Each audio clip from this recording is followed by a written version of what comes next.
Debbie, one thing I have to ask you, because I remember you speaking a couple years ago about how you got started.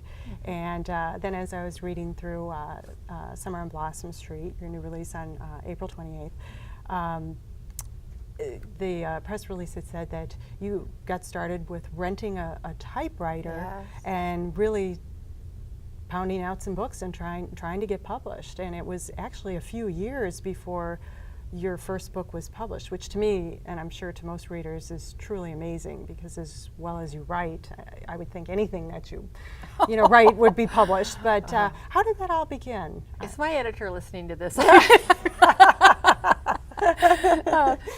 I had this dream from the time I was a kid, and the amazing part of this story is, I don't think it's even part of the press release, is that it took me to the 5th grade to learn how to read. I'm dyslexic. Oh, and to this day, I'm still a creative speller, too.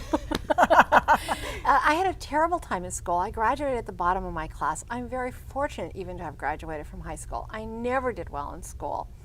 But I had this dream, and the only way I can think to describe it is, if you hurt yourself, it'll throb with pain. But every time I thought about being a writer, I just throbbed with joy. Yeah. That anticipation, that just the idea of putting all of these stories that ran around in my head down on paper.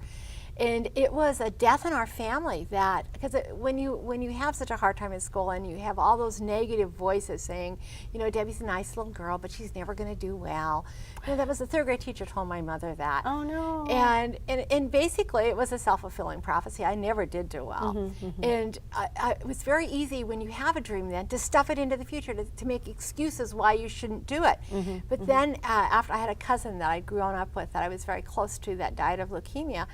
And it was as if God was saying to me, the time is now. There's no guarantees. Yeah. So we did. I rented that typewriter and Really? put it on the kitchen tables. I can remember bouncing my 3-year-old on my hip and typing with one hand, because I had to get this thought down or else I was going to lose it. Yeah. So did you have writing classes, or did you do outlines, or how did you even Get started? begin to get started to compose your thoughts and actually get a story written? Well, I didn't know another writer in the whole world. And I had started reading Harlequin romances and Harlequin Presents. And it was the time when Janet Daly was first making it big, and I just loved her stories. And Anne Mather and Charlotte Lamb, there were some wonderful names back then. And I didn't know how to get started. I just didn't even know. So I took the books that I loved the most, because whatever was in there, I wanted in my own stories, and I dissected them. I went through them scene by scene, chapter by chapter, and outlined the books, 4 books before I got started. And that helped me to understand about plotting and pacing and characterization, how to open a chapter, how to start a chapter. That was my tutorial. Wow, that's amazing. The stories that you're writing are things that are happening today, and they kind of give you an idea of another way to approach something, or somebody else is going through this, and this is how they're looking at it. Even though it's fiction, you still give another way of approaching a situation. I think that's really important to people today. I'm not a natural-born writer. I had to learn to be a writer, but I'm a natural-born storyteller. That was the gift God gave me. My father was a wonderful storyteller, my grandfather before him.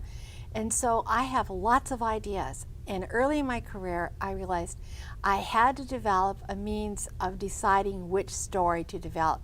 So I came up with 4 words. The first word is provocative. I want my reader to think. I want them to come away with something. In 20 Wishes, I wanted them to make a list.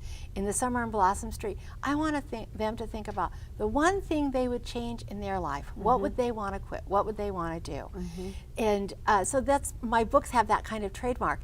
The other word is relevant. It has to be relevant to my reader, that they can identify with these characters. It is like the person next door.